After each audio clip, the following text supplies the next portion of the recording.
అందరికీ శుభోదయం. ఈనాడు ముఖ్యాంశాలు చదివేది పెద్దోడు సుశ్రిత్, చిన్నోడు వర్షిత్. కేసీఆర్ ప్రచారంపై 48 గంటల నిషిద్ధం ఉత్తర్వులు జారీ చేసిన కేంద్ర ఎన్నికల సంఘం.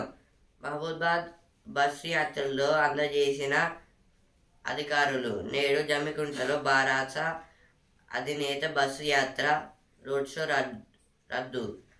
ఇదైతే కేసీఆర్ గారు అయితే రూల్స్ అగెనిస్ట్గా అయితే మాట్లాడారు, అందుకే మొత్తం రద్దు చేశారు రోడ్ షోని అయితే. రజాకార్ల వారసుల నుంచి విముక్తి కల్పించాలి, ఇదైతే అమిత్ షా గారు అయితే అంటున్నారు. రాజ్యాంగం ఉండాలా వద్దా, ఇదే ఈసారి ఎన్నికల ఎజెండా. మార్చాలంటున్న భాజపా వైపు సంరక్షిస్తామంటున్న కాంగ్రెస్ వైపు ప్రజలు తేల్చుకోవాలి. కిషన్ పార్టీకి ఓటు కాషాయ పార్టీకి ఓటు వేస్తే రిజర్వేషన్లు రద్దు చేస్తారు, అందుకే 400 సీట్లు అంటున్నారు. ఆర్ఎస్ఎస్ సిద్ధాంతాల అమలుకు ఆ పార్టీ యత్నం. ఢిల్లీ పోలీసులతో నన్ను తెలంగాణ సమాజాన్ని భయపెట్టలేరు, ఇదైతే రేవంత్ రెడ్డి గారైతే అంటున్నారు. భాజపాకు రజాకార్లకు పట్టిన గతే, ఇదైతే సీఎం రేవంత్ రెడ్డి గారైతే అంటున్నారు. భాజపాకి అయితే రజాకార్ల పట్టిన గతే అవుతుందని. 106 అసెంబ్లీ సెగ్మెంట్లతో 6 గంటల వరకు పోలింగ్. లోక్సభ ఎన్నికల్లో సమయం పొడిగించిన ఈసీ. అంటే అయితే ఈసీ వాళ్ళది చెప్తున్నారు. ఈసీ అంటే ఎలక్షన్ కమిషన్. 12 స్థానాలు ఖాయం, శ్రమిస్తే ఇంకా ఎక్కువే.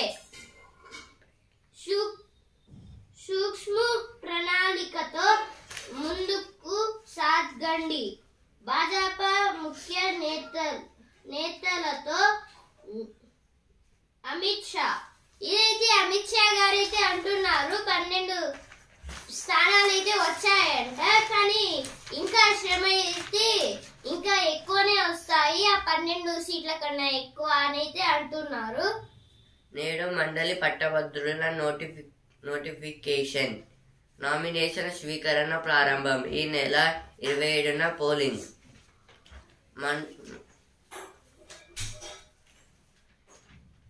ఇంటి నుంచి ఓటు 3న ప్రారంభం. ఎన్నికల విధుల్లో 3 లక్షల మంది సిబ్బంది.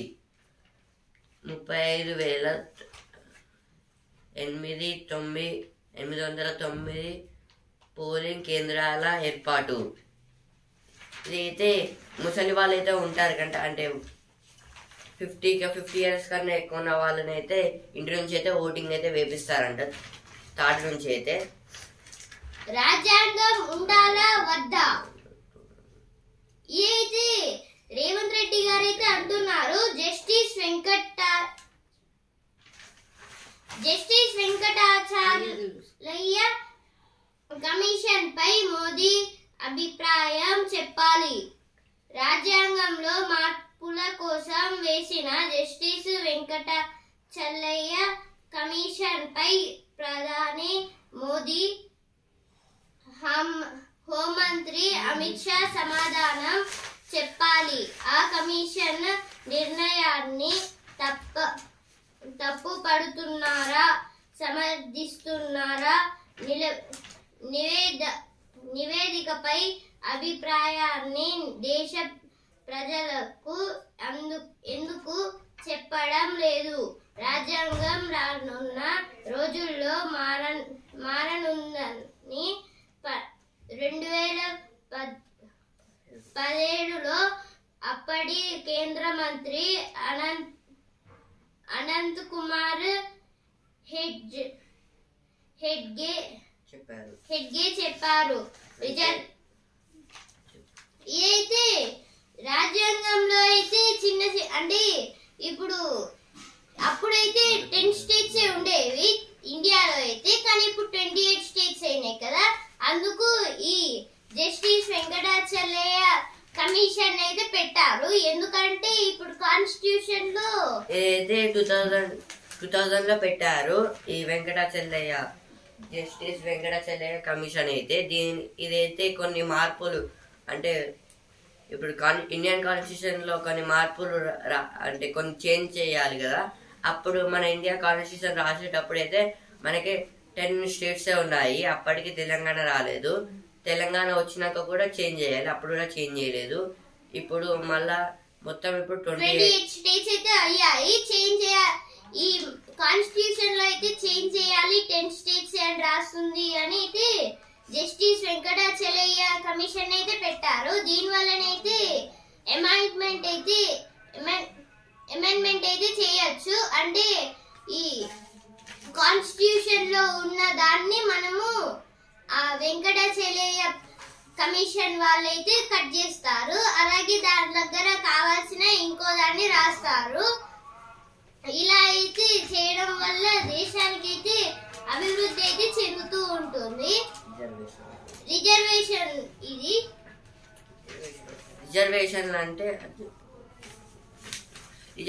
అంటే ఇప్పుడు మనం రిజర్వేషన్ అంటే ఇప్పుడు 99% వచ్చిన ఒక వ్యక్తిని కాకుండా 0 వచ్చిన వ్యక్తిని పాస్ చేయడం వల్ల అతనికి ఏం రాదు. ఇప్పుడు MBBS లో అట్లనే పాస్ ఇప్పుడు నకిలీ డాక్టర్స్ ఏదో ఉంటారు కదా, అందులో కూడా వాళ్ళు అంటే ఇప్పుడు నకిలీ డాక్టర్స్ ఉంటే వాళ్ళు హాస్పిటల్ కి వెళ్ళి ఏదోదో ఇస్తారు. దాని వల్ల అయితే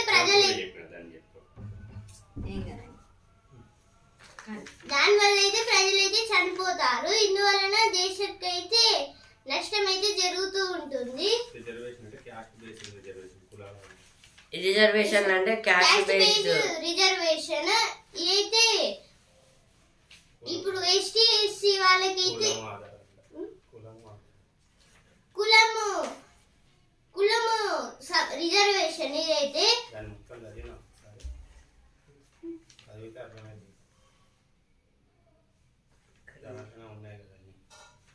రిజర్వేషన్లు అభివృద్ధిని తీసుకువస్తాయా అని అప్పటి స్పీకర్ సుమిత్రా మహాజన్ అన్నారు. కుల ఆధారిత రిజర్వేషన్లు ఏదో ఒక సమయంలో అంతం కావాలని 2017లో RSS ప్రతినిధి మన్మోహన్ వైద్య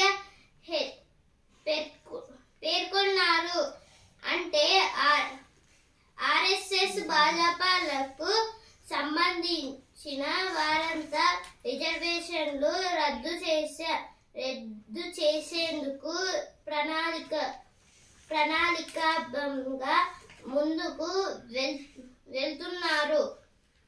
ఏదైతే రిజర్వేషన్లు అభివృద్ధిని తీసుకువస్తాయా అనేది అప్పటి అంటే ఓం బిర్లా కన్నా ముందు స్పీకర్ అయిన స్పీకర్ సుమిత్రా మహాజన్ గారైతే అన్నారు. ఎందుకంటే ఈ క్యాస్ట్ రిజర్వేషన్ వల్ల అయితే చాలా మొత్తము చేంజ్ దేశానికి అయితే అభివృద్ధి అయితే జరగట్లేదు. అందువల్లనే ఈ రిజర్వేషన్ వల్ల దేశానికి ఏమన్నా ఉపయోగం ఉందా అయితే అన్నారు.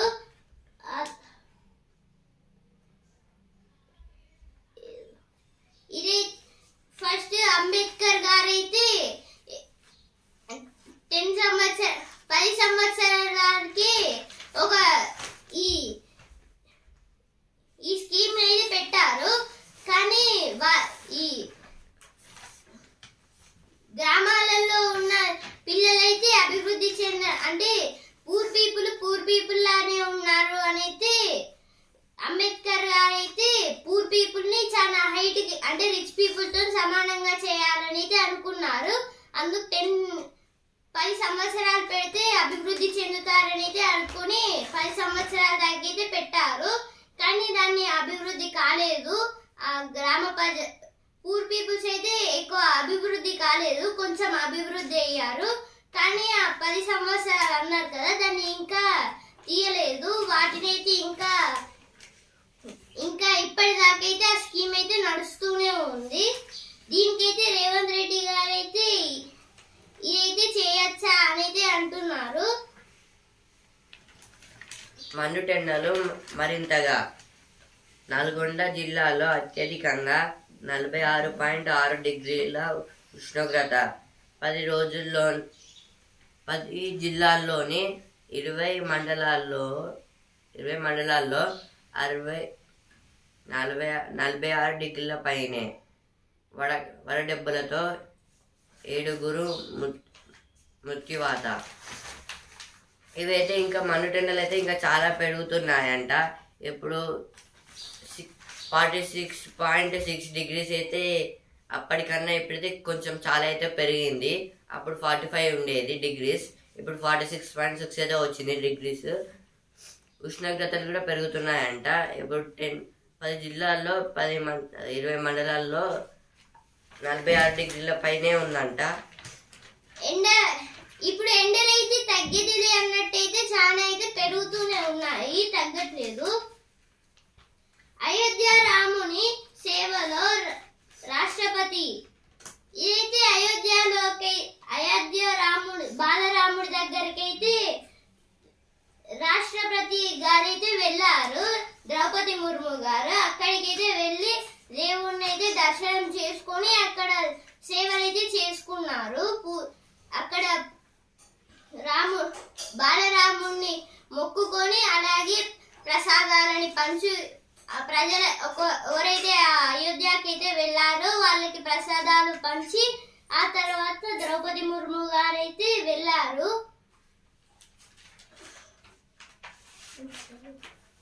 కాంగ్రెస్ లోకి మాజీ మంత్రి ఇంద్రకరణ్ రెడ్డి. భారత నేత చిప్ అండ్ సంస్థలో ఐటీ సోదలు. మోడల్ పాఠశాలలో ప్రవేశాలకు ర్యాంకుల విడుదల. ఇప్పుడైతే ఎడిటోరియల్ పేజ్ కింద వచ్చాను. సమగ్ర వికాసమే అభివృద్ధి. అభివృద్ధి అంటే కేవలం ప్రజల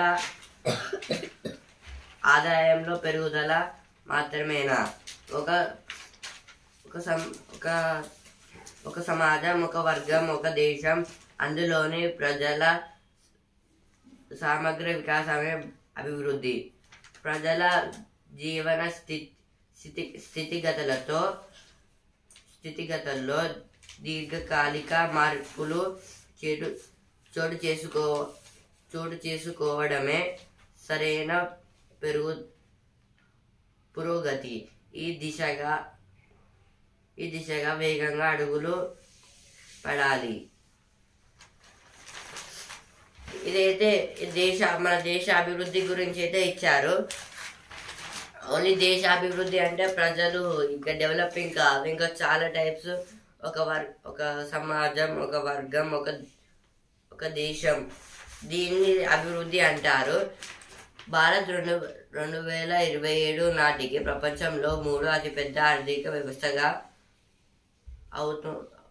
అవతరిస్తుందని, జీడిపి $5 లక్షల కోట్ల చేరుతుందని కేంద్ర ప్రభుత్వం చెబుతుంది. మన భారత్ అయితే 2027 వరకు అయితే ఇంకా చాలా మూడో స్థానానికి అయితే వెళ్తుందని అయితే అంచనా అయితే వేస్తున్నారు. వికసిత భారత్ వైపు. వికసిత భారత్ దర్శనికతను సాధించే క్రమంలో ఎదురయ్యే ఎన్నో సవాళ్లను అధిగమించాల్సిన అవసరం ఉంది. ఈ దిశగా మరెన్నో చర్యలు తీసుకోవాలి. ఇదైతే మన భారత్ అయితే చాలా ప్రాబ్లమ్స్ అయితే ఫేస్ అయితే చేస్తుంది. ఇంకా చాలా డెవలపింగ్ కావాలనుకొని ఎవరు ఏమన్నా అయితే ఏం పట్టించుకోవడం లేదు. ఇంకా డెవలపింగ్ కావాలనే దిశగా అయితే వెళ్తున్నారు. ఎవరేమన్నారు, భారత్ 3వ అతిపెద్ద ఆర్థిక వ్యవస్థగా అవతరించిన పేద దేశంగానే మిగిలిపోతుందని రిజర్వ్ బ్యాంకు మాజీ గవర్నర్ డి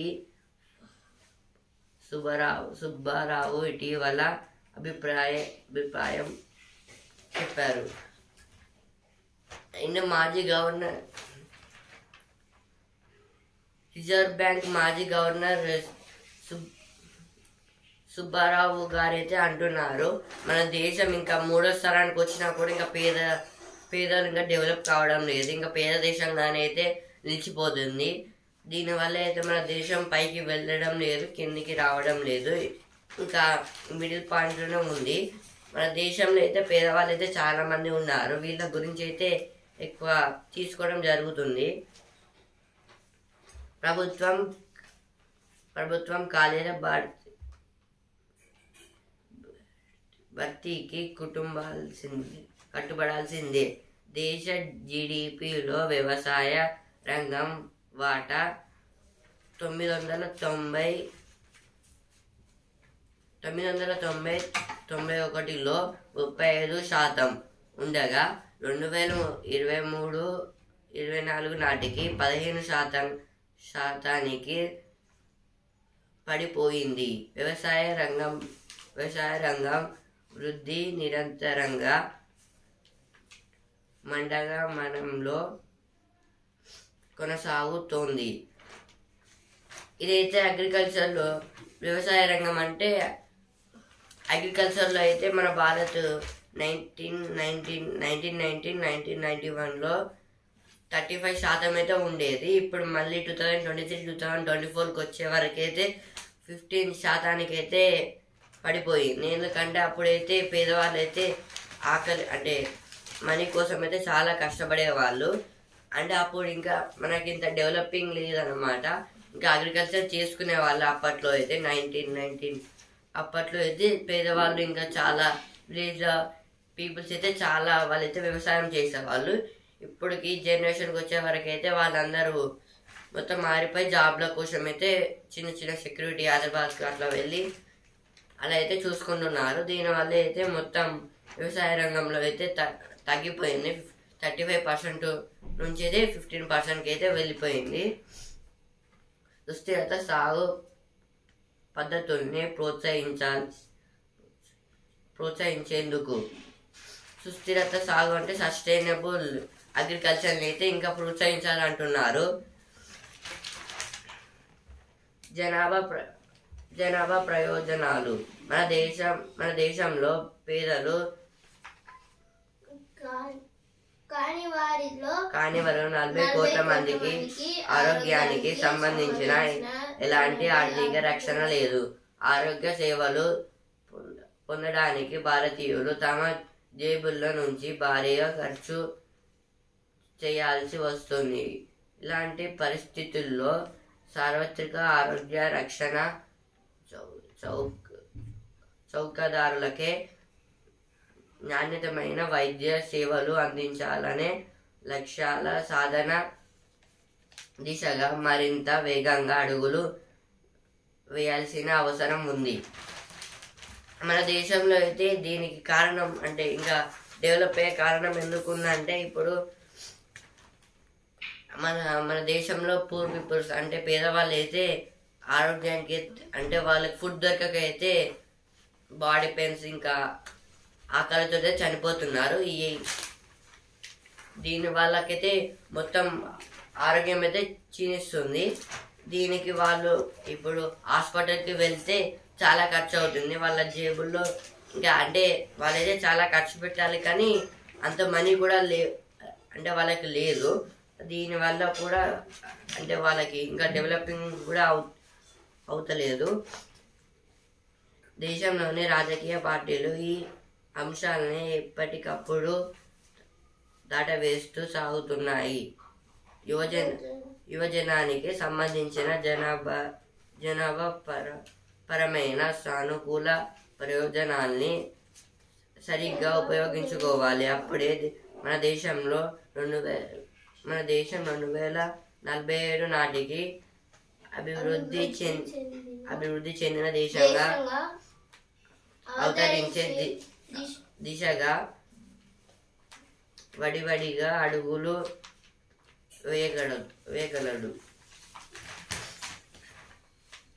అంటే ఇది ఇప్పుడు ఏదైనా ఎలక్షన్స్ టైంలో ఇలా ఉచిత పథకాలు అంటారు కదా, అది ఇస్తాం ఇది ఇస్తాం అని అంటారు కదా, అలాగే ఇప్పుడు దీనివల్ల అయితే ఎవరు పేదవాళ్ళు కూడా పని చేయడం అయితే ఆపేస్తారు. మాకు అది వస్తుంది కదా అని ఆపేసి ఇంట్లోనే ఉంటారు. దీనికి అయితే వాళ్ళకి ఉచిత పథకాలు వస్తాయి కదా, దానితో అయితే వాళ్ళు ఉంటున్నారు. ఇంకా ఇలాగైతే పూర్ పీపుల్ లాగానైతే ఉంటున్నారు. ఇంకా డెవలప్ చేద్దాం అనుకున్నా వాళ్ళైతే పైకి రావడం లేదు. ఇంకా ఇలాగే జరుగుతే అంటే ఇప్పుడు పూర్ పీపుల్స్ కూడా పైకి ఎదుగుతే రిచ్ పీపుల్స్ టైప్ 2047 వరకు అయితే మొత్తం అయిపోతే మన దేశం ఫస్ట్ ప్లేస్కి అయితే వస్తుంది.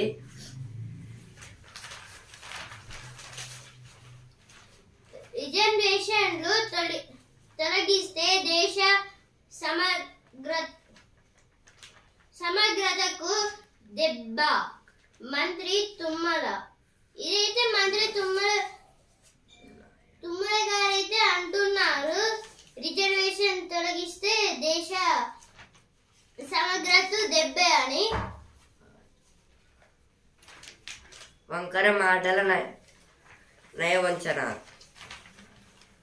ఇదైతే పాత పథకాలకు కొత్త రంగులు, కొత్త వాసన లేని పాత హామీలు, అభివృద్ధి మాట. ఇది ఏంటిదంటే ఇప్పుడు ఎలక్షన్స్ టైంలో కూడా ఇది అన్ని ఉచిత పథకాలు ఇస్తామంటారు కదా, దీనితో అయితే ఉచిత పథకాలు అంటే ఫ్రీగా అన్ని ఇస్తారు కదా, దీని వల్ల కూడా ఫ్రీ కరెంట్ అలా అయితే ఇస్తున్నారు ఎలక్షన్స్ టైంలో అయితే. అంటే కొత్తగా పీపుల్స్ కూడా దీనికైతే అది వస్తుంది ఇది వస్తుంది అంటూ దానికైతే లొంగిపోతారు. దీనివల్ల అయితే వాళ్ళు కూడా డెవలప్ కాలేరు. అంటే ఇప్పుడు ఎలక్షన్స్లో ఇచ్చిన వాళ్ళు కూడా దీనిపైన డిపెండ్ పడతారు మళ్ళీ వచ్చే ఎలక్షన్స్కి అయితే. మాల్దీవ్లో ముయాజు జోరు. మాల్దీవుల పార్లమెంట్ ఎన్నికల్లో అధ్యక్షుడు మహమూద్ ముయిజుకు చెందిన పీపుల్స్ నేషనల్ కాంగ్రెస్ ఘన విజయం సాధించింది. చైనా అనుకూల వైఖరితో దూకుడుగా ఉన్న ముయిజు ఈ విజయంతో ఇండియా వ్యతిరేక విధానాలను అనుసరించే ప్రమాదమింది. కాబట్టి మాల్దీవులతో సంబంధాలను మెరుగుపరచుకోవడంపై ఢిల్లీ మరింతగా దృష్టి సారించాలి. ఇదైతే మాల్దీవుల్లో ఎలక్షన్స్ అయితే జరిగాయి. అందులో పీపుల్ నేషనల్ కాంగ్రెస్ అయితే గెలిచింది. అందులో నుంచి అయితే మహమూద్ ముయాజు గారు అయితే అంటే లీడర్గా అపాయింట్ అయ్యారనమాట. దానివల్ల అయితే ఇప్పుడు చైనా అయితే ఇండియాకి అయితే విలన్ టైప్. అంటే ఇండియా వాళ్ళని అయితే ఎక్కువ పట్టించుకోవడం లేదు, మనల్ని కూడా ఎక్కువ పట్టించుకోవడం అనుకుంటున్నారు మాల్దీవులు అయితే. దీనివల్ల అయితే ఎక్కువ మనం వాళ్ళతో అయితే ఫ్రెండ్షిప్గా ఉండదని చెప్తున్నారు. ఇంకా మన ఢిల్లీ అయితే సంబంధాలను ఇంకా పెంచుకోవాలనుకుంటున్నారు మాల్దీవులతో అయితే. వాళ్ళైతే అంగీకరించడం లేదు.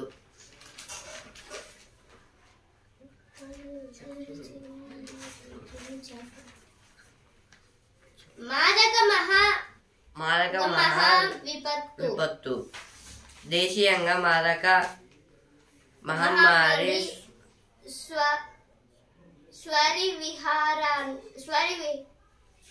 స్వర విహారాన్ని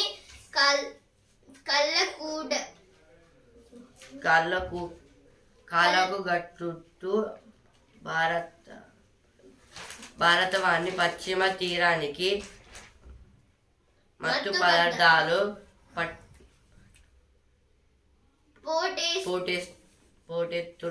పోటెత్తుతున్నాయి. ఇవైతే మత్తు పదార్థాలు అంటే ఇవైతే డ్రగ్స్ సంబంధించి ఇప్పుడు వెస్ట్ సైడ్స్ నుంచే మొత్తం డ్రగ్స్ అయితే ఇంపోర్ట్ అయితే అవుతూ ఉంటాయి. ఎందుకంటే ఇప్పుడు వెస్ట్ సైడ్స్ లోనే ఎక్కువగా దేశాలు అయితే ఉంటాయి. అదే ఈ దేశాల వల్లే కొన్ని దేశాల నుంచి అయితే ఆ డ్రగ్స్ అయితే ఇంపోర్ట్ అవుతూ ఉంటాయి. స్వైర విహారాన్ని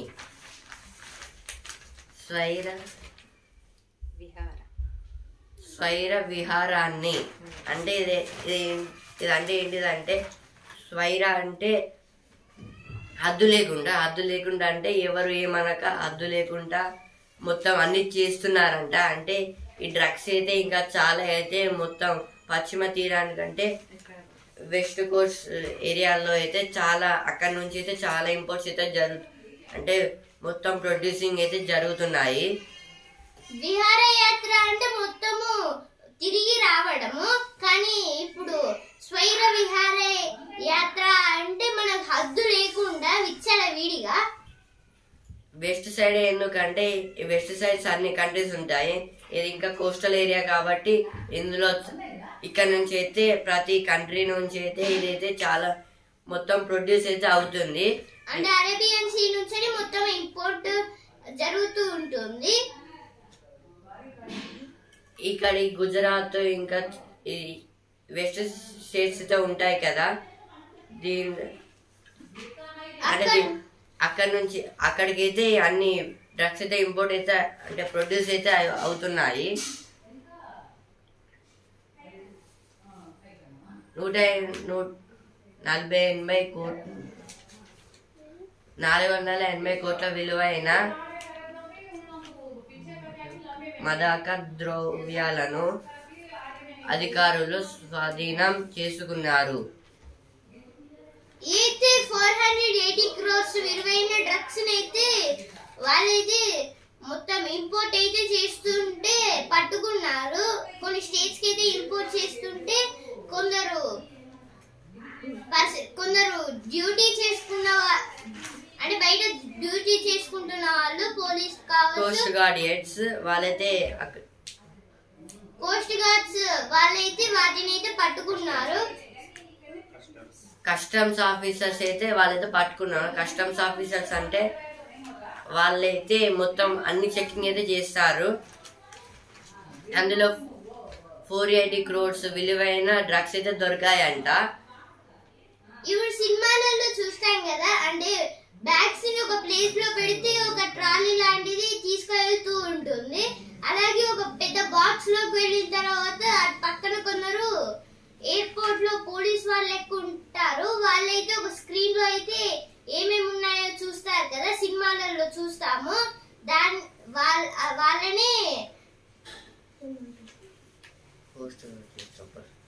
వాళ్ళనే కోస్ట్ గార్డియన్స్ అంటారు.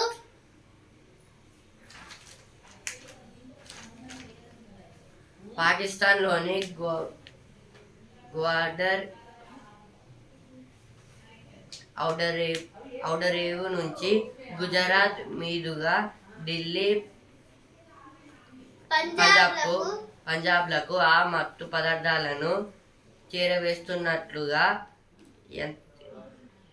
యంత్రాంగం గుర్తించింది. అంటే అయితే పాకిస్తాన్ అంటే వేరే కంట్రీస్ నుంచి అయితే ఇలాగే ఇంపోర్ట్ అంటే మొత్తం ప్రొడ్యూసింగ్ చేస్తుంటా. అంటే మన ఇండియా కూడా పాకిస్తాన్ నుంచి అయితే గుజరాత్ కి అయితే డ్రగ్స్ అయితే వెళ్తున్నప్పుడు మొత్తం వాళ్ళు పంజాబ్ ఢిల్లీ సైడ్ అయితే వెళ్ళి అక్కడ ఇంపోర్ట్ చేసుకుని గుజరాత్ కి అయితే వచ్చినప్పుడు పోలీస్ వాళ్ళు అయితే పట్టుకున్నారంట. ఇప్పుడైతే స్పోర్ట్స్ పేజ్ ఛాంపియన్ పేజ్ కి అయితే వచ్చాను. చెన్నైకి పంజాబ్ పంచ్ విజృంభించిన రాహుల్ చాహర్ బ్రాల్.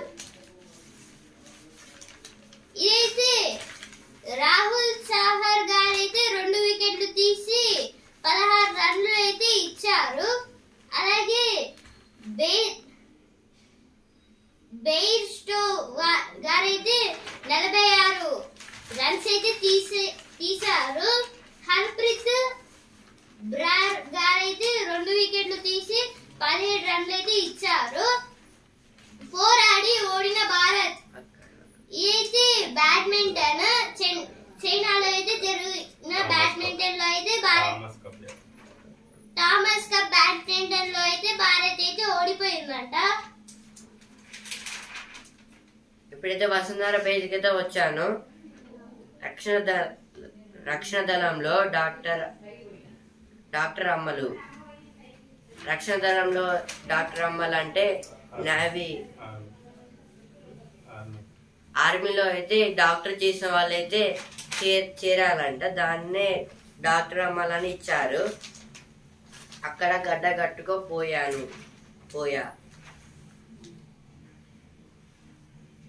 ఏదైతే నేత్ర గాయత అంటున్నారు. 2020 ఒలింపిక్స్ కు ఎంపికైన తొలి భారతీయ మహిళగా నిలిచింది.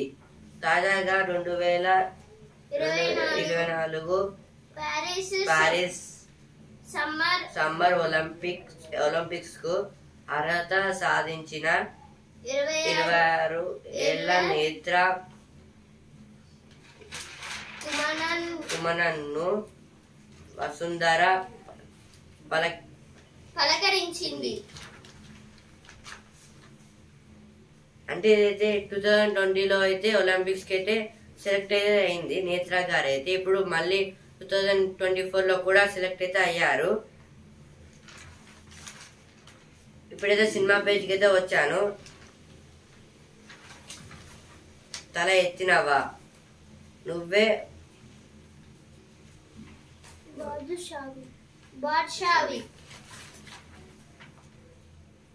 అక్టోబర్లో మొదలు. మనం నవ్వుతుంటే ప్రేక్షకులు భయపడాలి. ఇందులో ఇవైతే ఈనాడు సినిమా పేజ్ వార్తలు. ఇప్పుడైతే బిజినెస్ పేజ్ కి వచ్చాను. వసూళ్లలో జీఎస్టీ. ఇదైతే జీఎస్టీ ట్యాక్స్ గురించి. జీఎస్టీ అంటే గూడ్స్ సర్వీస్ ట్యాక్స్. ఇందులో 3 టైప్స్ అయితే ఉంటాయి.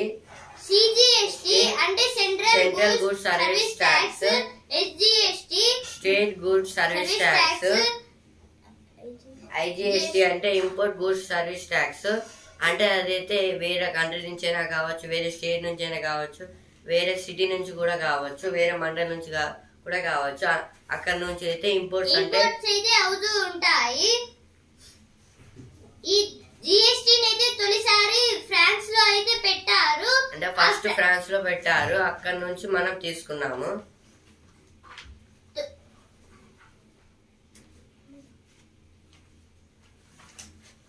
వాహన దూకుడుకు ఎన్నికల ఆంక్షల పగ్గం.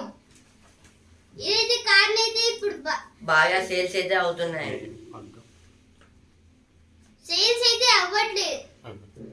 అయితే అవ్వట్లేదు. ఎందుకంటే ఇప్పుడు ఎన్నికల ప్రచారం ఉంది కదా, అందువల్లనే ఎన్నికల మీదైతే ఎక్కువ టైం స్పెండ్ చేస్తారు.